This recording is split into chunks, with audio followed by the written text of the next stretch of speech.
Bonjour, bienvenue dans Power. Power est aux États-Unis et pas n'importe où. Nous sommes en Californie. Nous avons été voir des petites startups sur place. On va faire des émissions comme ça, la queue leu sur les trucs qu'on a vus. Là, je suis entre San Francisco et Los Angeles dans le désert. Croyez-moi, il y a de l'eau, mais c'est vraiment le seul endroit où il y en a. C'est un lac artificiel.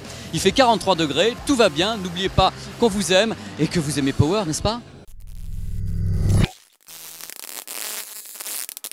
Retour en enfance dans Power, retour en enfance. Moi, je suis comme tous les mecs. Quand j'étais jeune, j'avais un circuit électrique ou électronique ou n'importe quoi, avec des bagnoles, avec des trains, des trucs comme ça. Et puis là, je me dis 2014, que se passe-t-il?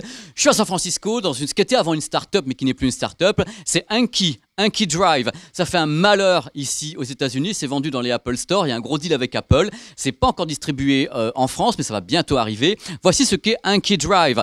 Une voiture. Des petites voitures comme ça avec derrière un circuit qui est tout simplement une sorte de toile cirée qu'on peut replier pour faire un rouleau, et cette toile cirée est truffée de capteurs. Alors comment ça marche? C'est tout simple. Les voitures sont des robots, ce sont des objets connectés avec carrément une intelligence artificielle. Les voitures sont pilotées par donc une application qui est sur l'iPhone. On peut donc, en bougeant carrément l'iPhone comme ça, on peut faire bouger la voiture à l'intérieur du circuit sur les côtés, mais ce n'est pas tout. Il y a plusieurs modes de fonctionnement. Il y a un mode tout simple, on fait du racing, c'est-à-dire qu'il y a deux voitures dans la boîte et on peut faire du racing à deux personnes, ou bien tout seul, parce qu'il peut y avoir la voiture toute seule et la deuxième voiture devient un robot qui va dans ce cas-là challenger celle-là que vous pilotez, c'est-à-dire que c'est quand même du délire. On peut jouer à une personne, deux personnes, trois, quatre personnes avec plusieurs voitures. Et il y a aussi un mode battle où les voitures sont équipées carrément de guns, de fight, avec se tir dessus, il y a carrément un posage de mines et tout le tremblement. Donc c'est un truc complètement délirant, complètement évolutif. Nous on craque tous, on a tous eu ce produit ici en même temps dans les Apple Store ou bien ici au siège de Anki Drive. C'est pour moi le jouet du futur, c'est-à-dire que c'est comme si on avait un jeu vidéo, mais il est physique, ça existe, c'est devant vous. Ces voitures sortent tout droit du jeu vidéo ou bien d'un Marvel, puisque le mec qui a créé ces bagnoles est un mec qui bosse avec Hollywood, qui a créé esthétiquement, est un mec qui bosse avec Hollywood et qui a créé plein de personnages de Marvel, qui a créé des Batmobiles, qui a créé plein de trucs pour Iron Man et autres. Et lui, il a dit, je vais délirer, je vais faire ça. On va mettre l'électronique à l'intérieur et on va créer Anki Drive. Donc ça sera peut-être bientôt en vente en France, du moins on le souhaite, il nous annonce ça. Ici, ça coûte $220. Et ce qui est marrant, c'est que c'est évolutif à mort. Même la bagnole est évolutive, c'est-à-dire qu'au fur et à mesure qu'il y a des upgrades, la voiture peut changer de personnalité, aller plus vite, reconnaître vos gestes et tout, c'est absolument délirant. C'est vraiment le jouet du futur au sens propre du terme. C'est Tron, comme le film, mais en vrai. Voilà, alors moi je craque complètement. Le truc de geek par excellence, je suis fou. Je le veux.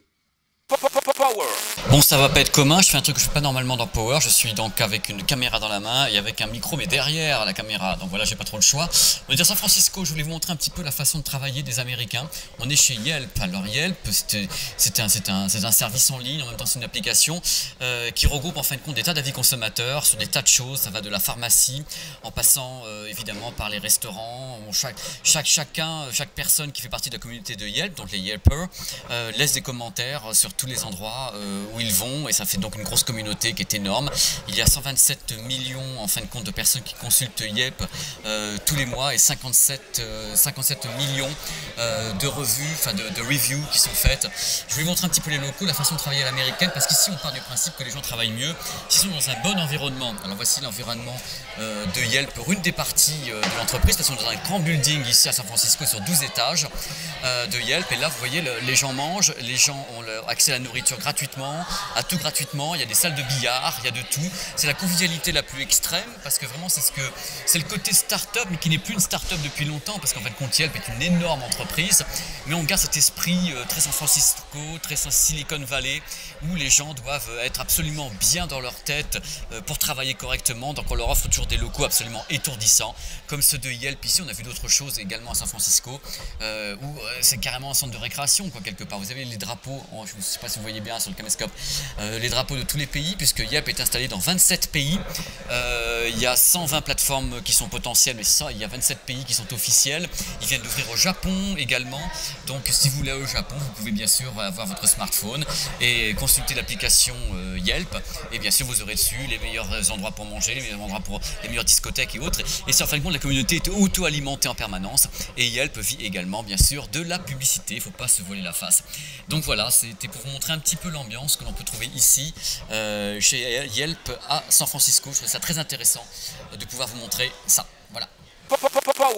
À propos, oui, je n'avais pas tout dit la semaine dernière à Bruxelles avec Lisa sur Power 29. Alors me revoici pour vous dire qu'on va aller à nouveau à Bruxelles pour voir Samsung et pour voir Philips avec plein de petites choses intéressantes. Regardez plutôt.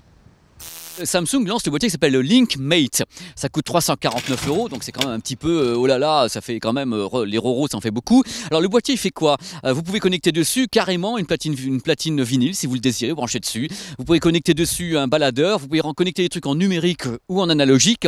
Il accepte, paraît-il, parce que moi je ne l'ai pas testé encore, on n'a pas eu le produit, il accepte, paraît-il, les fichiers 24 bits jusqu'à 192 kHz. Et que fait-il de tout ça? Donc il les rassemble et après il peut les balancer. Il peut les balancer soit en analogique ou en numérique, dans un convertisseur à l'intérieur, soit il les balance en Bluetooth après avoir converti certains sons qui sont trop élevés en fréquence et haute. Il rebalance tout en Bluetooth avec NFC en même temps. D'après ce que je sais, le produit serait même Wi-Fi, donc on peut certainement le mettre en réseau DLNA. Donc le truc, il gobe.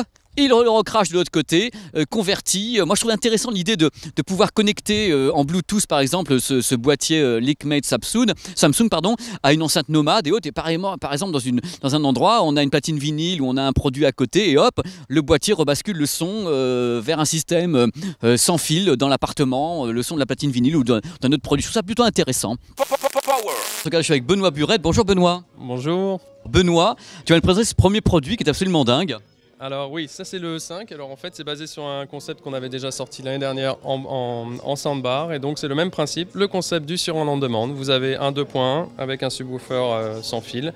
Et dès que vous regardez un film avec des amis, vous prenez le speaker qui devient sans fil et sur batterie.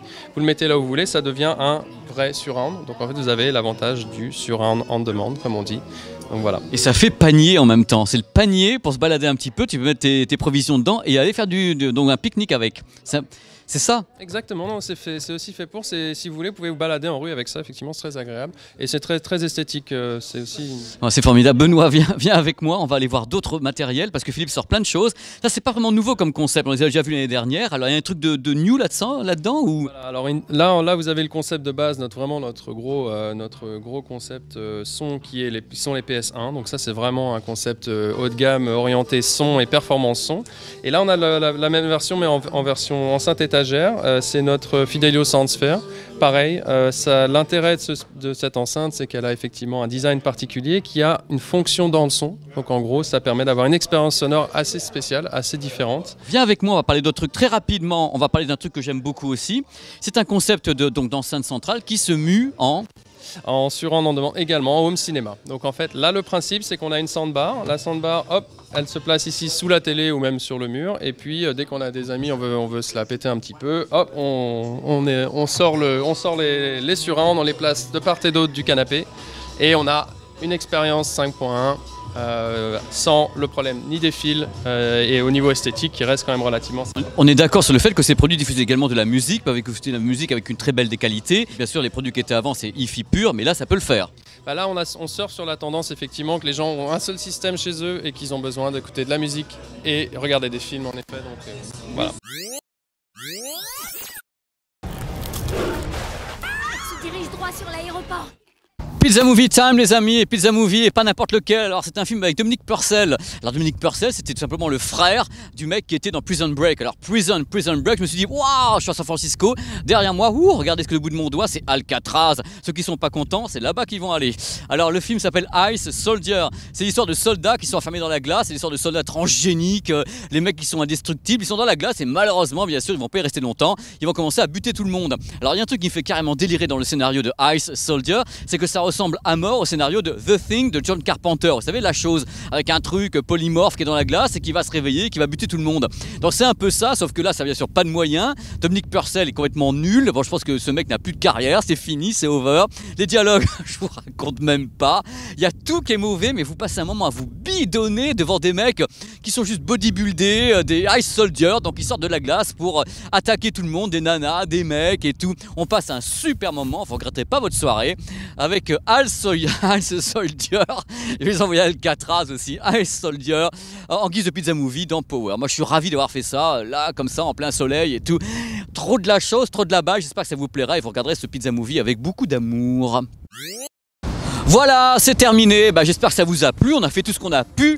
Merci à Florian Beaufreton qui est resté lui à Paris pour monter pendant que moi je me balade et que je vais comme ça à Bruxelles, à San Francisco. On a fait des petits trucs, mais la semaine prochaine on ira encore beaucoup plus fort. Ça sera encore beaucoup plus fort de tous les côtés car Power sera à l'E3. Alors, what is E3? C'est le salon du gaming à Los Angeles. C'est un salon de fous, de geeks avec plein de trucs. Alors attention, je préviens sur l'E3, on ne présentera pas des jeux vidéo car j'ai des confrères qui le font beaucoup mieux que moi.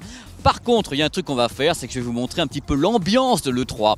À l'extérieur, à l'intérieur, les cosplays, les babes, des trucs incroyables, des tanks pendus au plafond, des tas d'images. Ça sera ça, l'E3 selon Power. Il y aura peut-être des petits bonus. Après, je ne sais pas encore, je ne sais pas ce que je fais de toute façon. C'est de l'improvisation totale, donc on y va franco.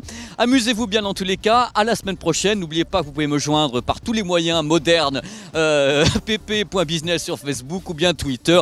Parlez-moi, abonnez-vous, aimez-vous et voilà. Soyez geek et soyez vous.